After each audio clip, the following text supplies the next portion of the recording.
And Samuel was kind of slow in getting there. And Saul said, "Look here, uh, this, these the army's getting angsty. The enemy is pressing. Uh, we better just get these animals sacrificed and get in there and get the battle done." And so he did sacrifice the animals himself. And when Samuel found out, he rebuked him. There was another occasion where Saul was given the assignment to wipe out a particular people, a particular nation that was a particularly uh, powerful and evil enemy to Israel and to God Himself. And so he was assigned the task: wipe them out, wipe them out. You are, in a sense, you're going to make them a sacrifice unto God. And so Samuel pretty much did that, but he held out just a little bit. He was supposed to wipe out not just the people, but all the animals.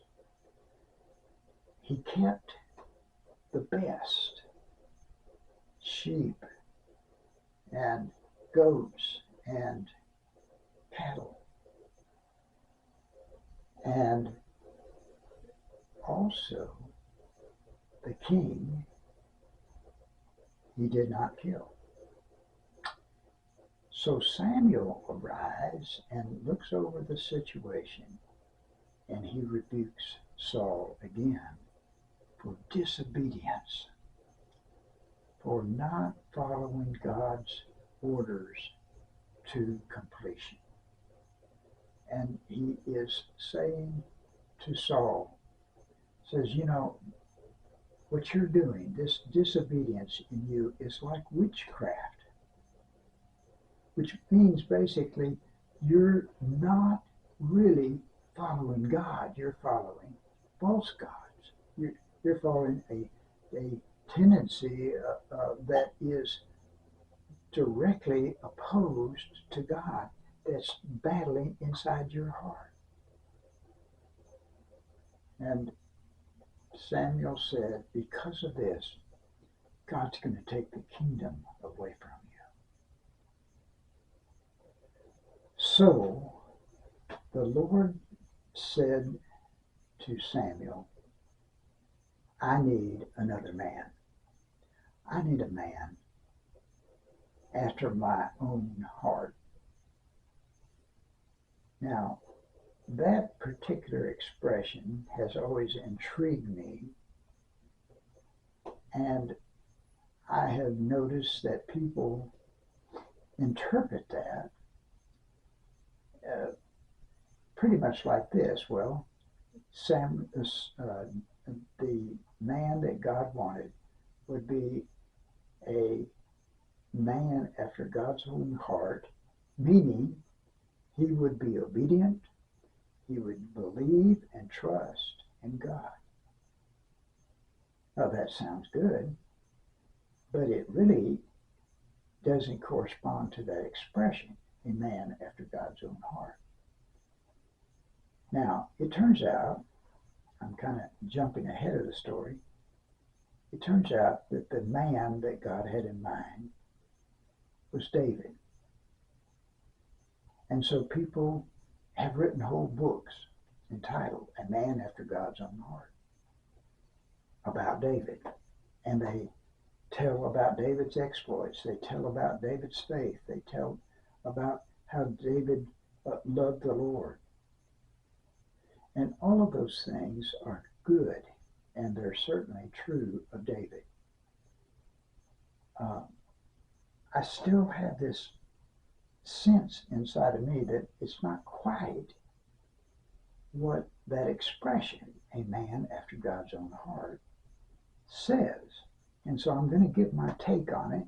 I might be wrong, but this is Bill's take.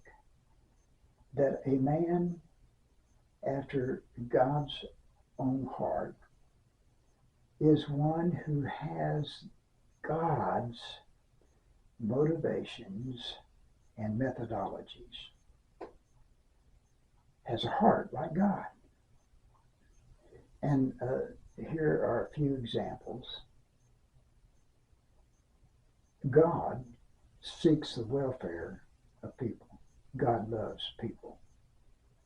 Now, his love for people is frustrated by unbelief and so forth, but nevertheless, he seeks the welfare of people.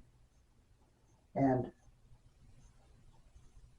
that is true of the man Saul, who was such a problem for the Lord and a problem for David.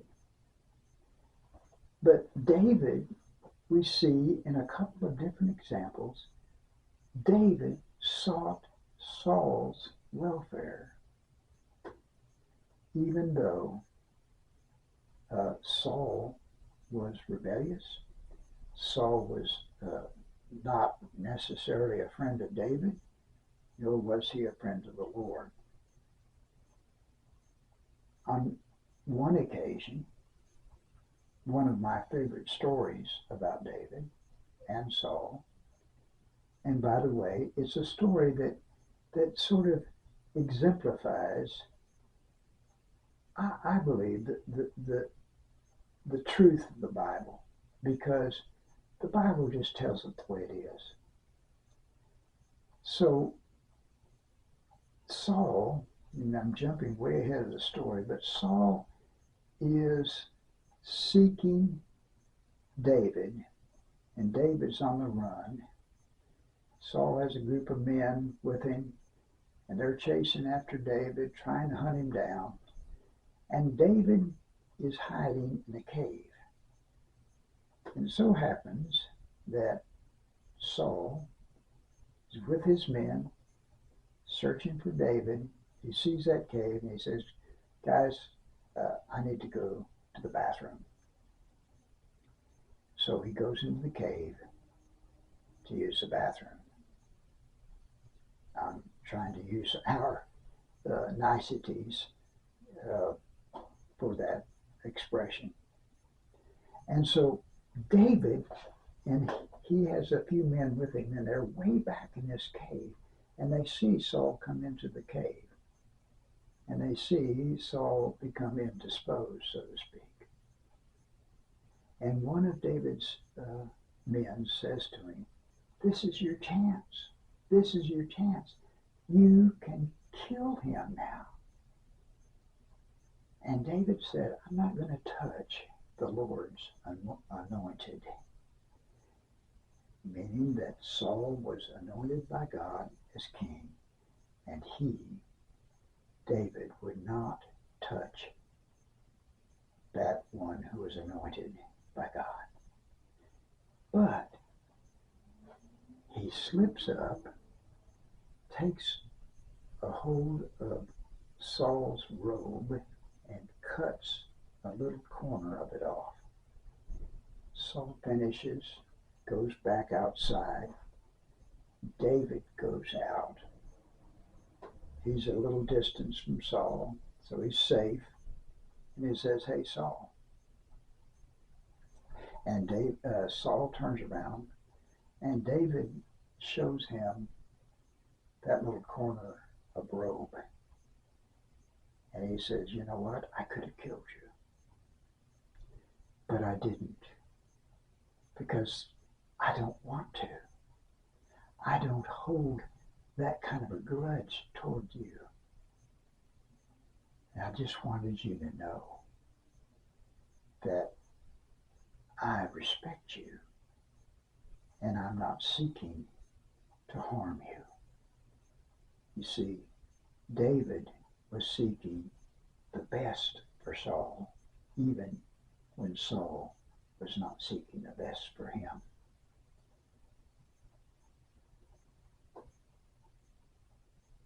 there is another occasion many years later. David is king. David's got money. David's got power. David uh, can do what he wants. And he says, is there any one of Jonathan's family still around? Now, Jonathan was the son of Saul and was a very close friend of David. David and Jonathan really, really cared a lot about each other. And so someone says, well, Mephibosheth is a descendant of Jonathan. And Mephibosheth had been lame since he was a little child. So he really was almost helpless.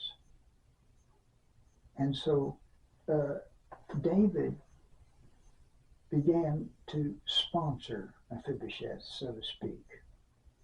He saw to it that he could eat at the king's table. He saw to it that he had someone who took care of his land.